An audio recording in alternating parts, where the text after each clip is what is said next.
Welcome to another video on this channel, and today we'll be watching this guy. I actually don't remember the name of his YouTube channel, and he's going to be talking about the harsh reality of being a UX designer. Now, let's see the harsh reality of being a UX designer. Play.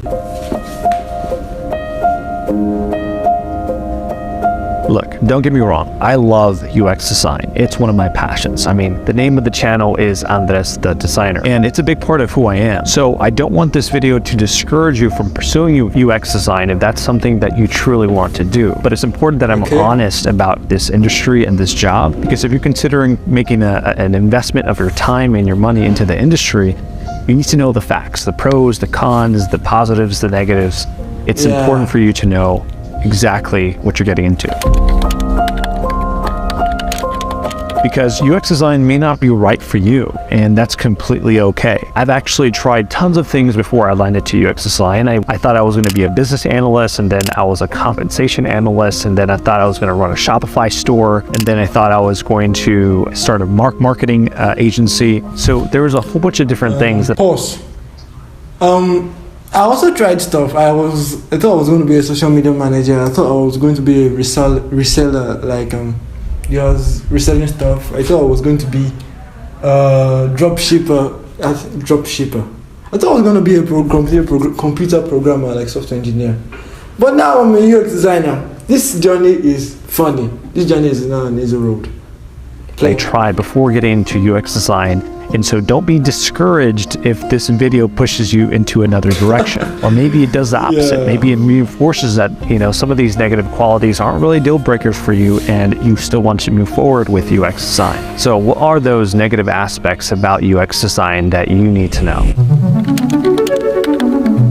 For starters, let's talk about design by committee. See, you might work on a design project where everyone from the client, the developer, the project manager, the product manager, their moms, their grandma, their sister, all have strong opinions about the designs that you're working on. And sure, great designs really do come from anywhere, and I'm not here to debate that.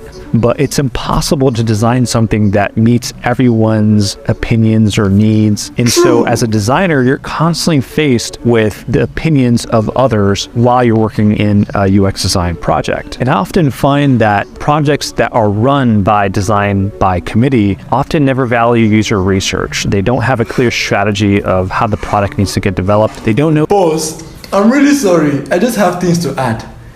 This guy is true. You tell them you do research-based design decisions. You show them your research. You show them what you did, why you want to do it. They'll still say no. They want this one. They are the clients. You can't argue with them. It's their decision, their grand decision. There's nothing you can do about it. You just have to design according to what they want. They don't. This guy gets. I think every UX designer is facing this. Who their target user is, and overall just have a lack of organization on how this product should be built. And ultimately, they treat you as a pixel pusher rather than the digital architect that you're meant to be. And at the end of these sort of projects, sometimes you can get into this Frankenstein design that looks nothing like you would have imagined, and now what makes it worse is now you don't even want to put it on your portfolio. It's terrible. And there are things you can do to save projects like these, like doing the user research, figuring out who the target user is, doing a UX audit, doing a competitive analysis. Even if they don't ask for it, you can do it to try to save the project. And the only way to really solve this committee by design problem is to align the entire team on an overall strategy, which leads me to my second point: debates.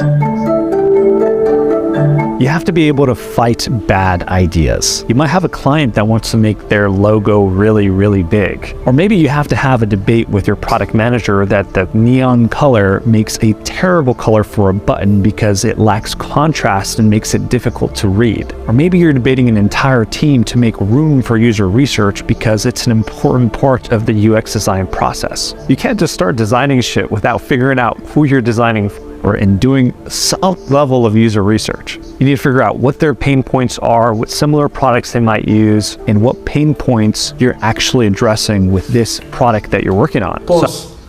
I'm sorry again, I have to add some things. See, you can do this. It's easier to do user research and all those kind of stuff. When you are told to be a UX designer for some projects, you are paid to be a UI designer rather. You just design. They don't want anything from you. They don't want research. They don't want analysis. They don't want anything. They don't want you to know the user. They don't care. They just want you to design on Figma. That's what we're facing, yo. At least in my experience, I've noticed that debates and convincing are a huge part of the job, which is why I'm buying this book called Articulating Design Decisions, because this is a skill that every UX designer needs. Having the ability to communicate why you made certain design decisions is absolutely important to the entire process. It's absolutely important to the teams that you're working on, because the team needs to be able to first understand why you're making certain design decisions, and then eventually you get to a place of trust. So if you hate debates, this might be a deal breaker for you. And before I talk about my next point, I want to tell you about our sponsor for today's video, Setapp. Setapp is a place where you can find tons of apps to help you in your creative process. Some of my personal favorites are Hustle, where you can record long time lapses of your screen so you can share it on your portfolio or social media. Or Sip, where you can get the exact color palette you need and check contrast for accessibility. Or even Pixel Snap, where you can measure the exact pixels between any design you come across. And these are just a couple apps that I found. They have tons of apps that might help you that are productivity related, help speed up your Mac, and you can try Setapp completely for free for 7 days. And as always, link in the description.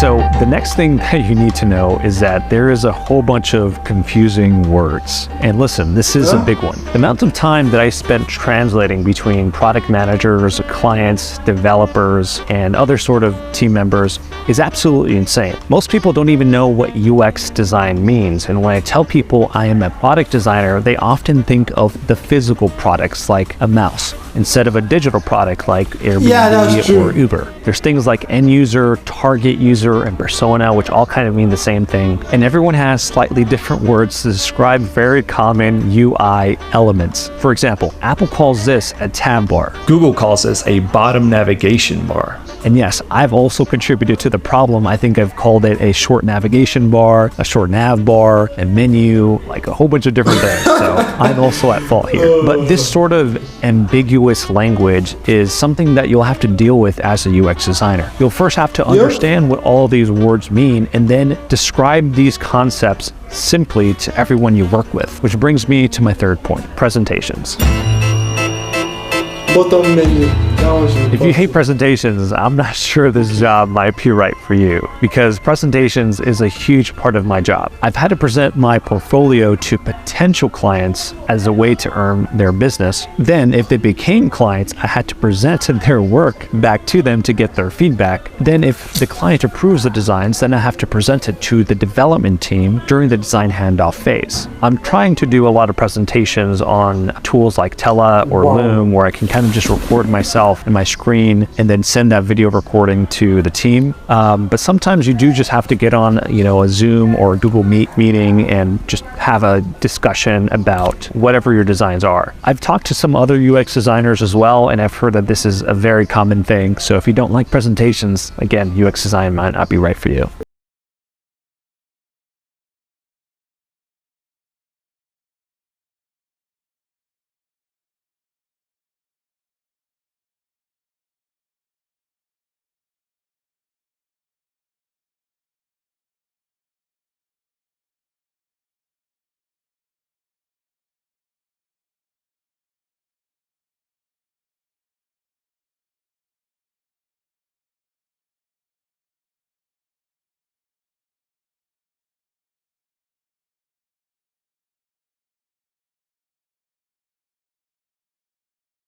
Because he's speaking the truth. Preach, brother. He's speaking the truth. So everything he said about for it is top notch. It's top notch. Everything is said. Like, I've had experiences, and it is true. You're going to let me not discourage you from the field. Go into the field, check it out for yourself. You'll come back and say, EX3C, you were right. That's the end of this video.